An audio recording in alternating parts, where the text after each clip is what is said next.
We actually, have sung praises about the Mazda 3 time and again, and it has remained one of our favorites, if not in its segment, but in the market overall. However, it has been 4 years since we properly reviewed one, and a lot, and I do mean a lot, has changed since then. One of its main rivals, the Civic, got an update. EVs have gained a lot more traction. Mercedes is no longer the dominant team. Ferrari is now a proper front row contender. I just had to add that in. Jack broke his hand. And most importantly, the Mazda 3 has gotten a bunch of new features, including a mild hybrid system. So given the context of the automotive landscape today, how well does our beloved Mazda 3 hold up? Is it as good as we remember? Or are there other options in the market that are just too good to ignore? Find out on this episode of Behind the Wheel.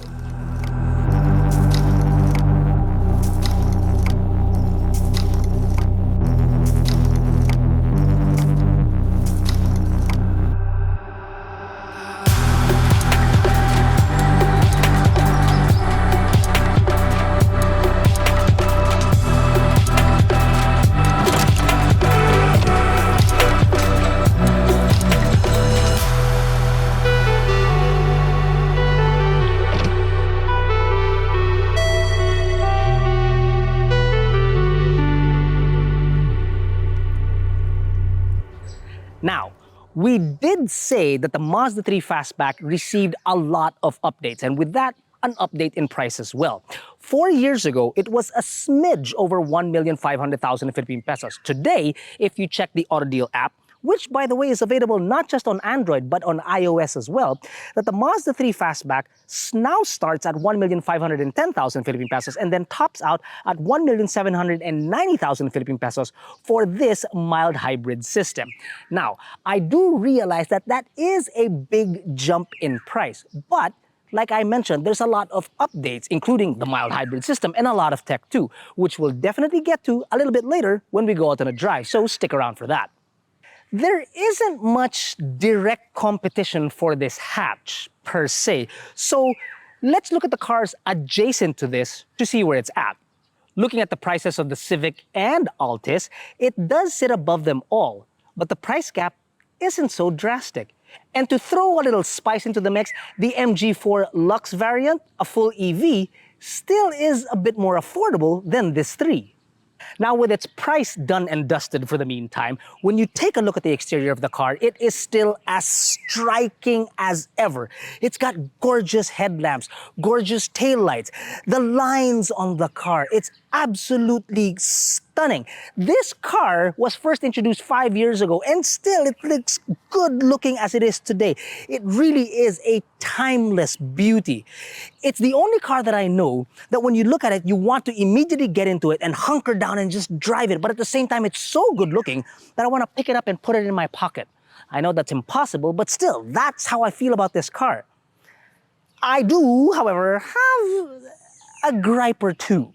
There's a bit of mix and match when it comes to the black grille, the chrome window trim, the gunmetal wheels. Like I said, it's a small gripe, but thankfully it doesn't take away from the overall beauty of the car. Hey, look it! I'm taller than the car. The Mazda 3 stands on 18-inch wheels wrapped in 215/45 series tires with disc brake up front and at the rear for maximum stopping power. This terrain that you're looking at right now would probably be the most extreme that I would take the Mazda 3 out on because it's only got 130 millimeters of ground clearance. It's too pretty for anything else. And besides, it's like a new pair of shoes. You want to walk like an ostrich to keep it clean. Yeah, boy! When you do open her up, it is, after all, a fastback, not a hatchback. So, which is why this may catch a lot of people off guard. There's only 370 liters of space back here. Usable space, but there's only 370 of it. And also, the lip is actually quite deep. To fit a balikbayan box back here, you'd have to 86 the tonneau, which would mean that you could fit one, and then you'd have a space for maybe an overnight bag, which is quite decent. It increases exponentially when you fold the rear seats, then you have about 991 liters of space, which you can then fit 3 balikbayan boxes in total. But again, It's quite narrow here, so two balikbayan boxes side by side would be an impossibility, but pushing items in once you get over the lip into the back won't be an issue because at least it folds flat, which is nice. Many a times I've admitted that I am quite a tiny fellow, but even someone of my size does have to take care when getting inside a Mazda 3 because the opening for the rear passenger is actually quite small, much like the window that you have. Now this space back here simulates it when Jack is driving and I'm behind him, and I'm okay, but any other taller passenger with longer legs and who needs a little bit more headroom might have a difficult time here in the fastback. So two people, yes. A third, no, because the tunnel, not the tonneau, but the tunnel is actually quite tall.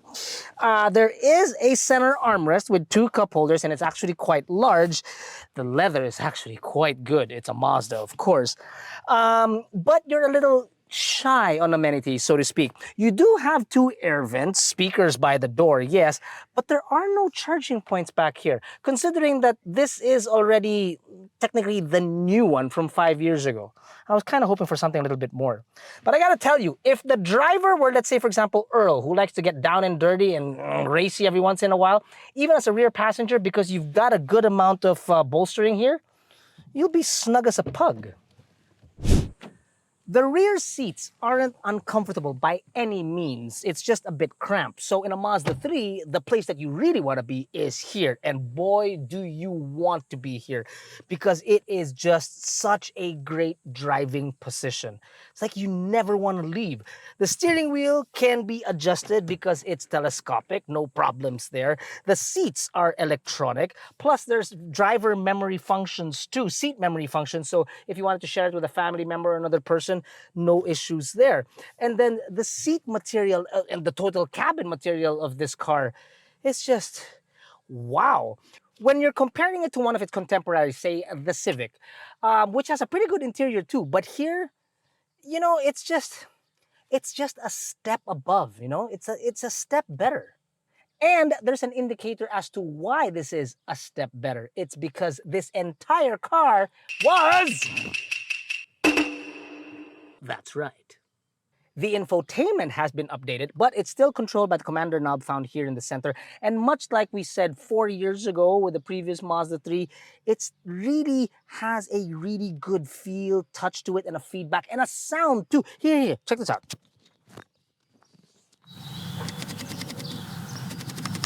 Even the air controls. Closer. Even the signal lights.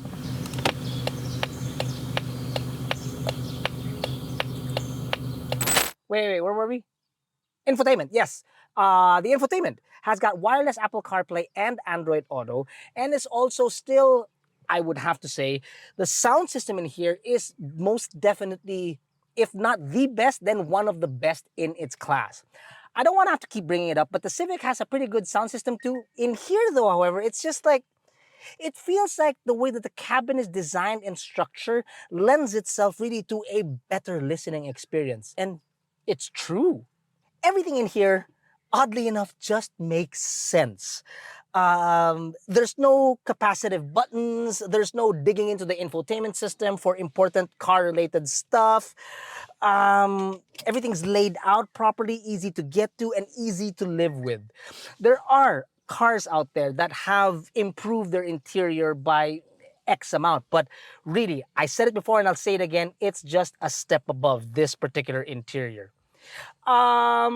Enough about the interior of the automobile. Let's get to the biggest change of this car, which is the mild hybrid system. And for that, we're going to go out for a drive. But before we do subscribe to our channel because we create all these videos for you. And also consider downloading our AutoDeal app where you can find the best car at the best price. It's true. Turn the air conditioning off. Oh yeah, that's nice.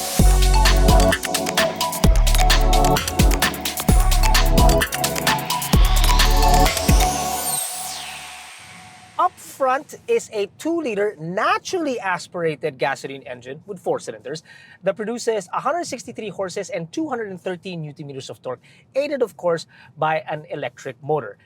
The addition to that is that it's mated to a 6-speed automatic transmission. The biggest takeaway here is that how straightforward this car is. Because it has a traditional automatic transmission, it is smooth sailing almost all the way. The power is delivered very, very well. The thing about it is that when you start getting racy with it and you use the paddles, which you can, it isn't the quickest gearbox out there. But I will argue to say that I would much rather have this traditional automatic transmission than that of a CVT that has a rubber band effect or a, say, jerky DCT. This one, any day of the week and twice on Sunday. What? Twice on Sunday? You've never heard that expression before, Earl? Wait a minute.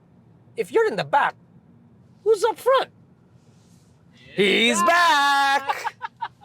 To some, the power might be a bit lacking, to be honest, though. So the turbocharged Civic RS might be more up your alley. But if you're looking for more pep in your step, nothing, and I do mean nothing, can defeat the zippiness of an EV. So something like the MG4 might be of interest to you. We have reviews of both those cars, so do check them out after. Now, Earl actually took a drive in this car and he found the steering a little bit too heavy for his liking. I, on the other hand, think it's actually quite nice. It feels like you're very engaged with the automobile. Mind you though, that he drives a Civic and I drive a Montero. This, I would have to say, is a good balance right down the center. Again, like I said, it makes you really feel engaged with the road. For Jack, however, it's the lightest thing, however, because he drives a 23-year-old car without any power steering whatsoever? Power steering. The suspension is firm. It's tight. It feels good. It might be a bit too firm for others, but in a car such as this that is more driver-focused, it just really feels at home. One of the new features inside this car is that it has additions in the form of iActive Sense.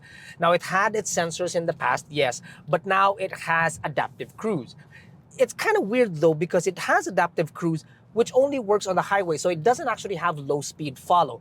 It only activates above a certain speed. So if you're looking for a little bit of aid while you're inside traffic, that might not be the forte of this car.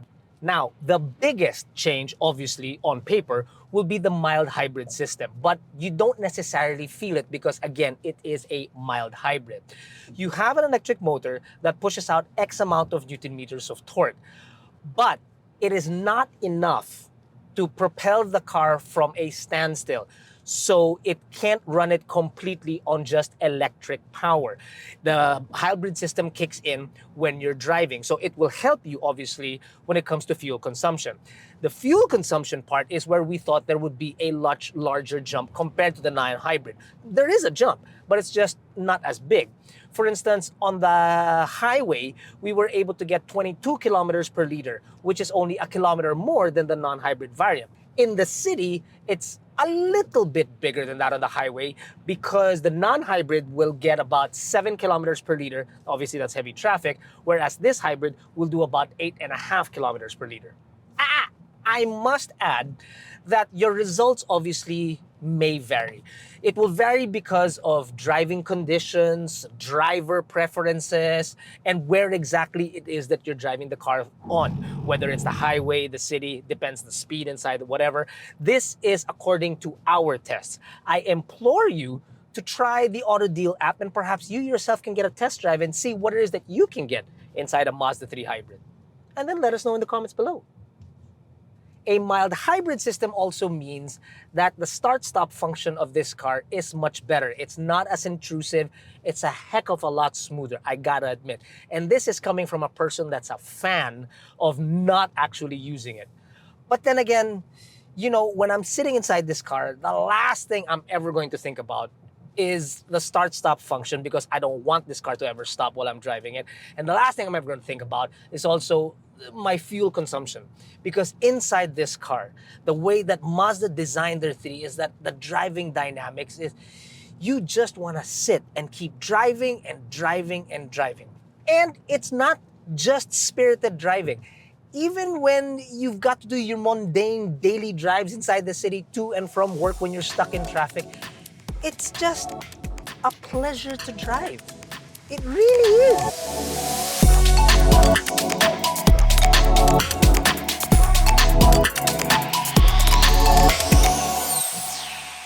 Rose-tinted glasses off, I would have to say that the Mazda 3 is still an exceptional car to drive.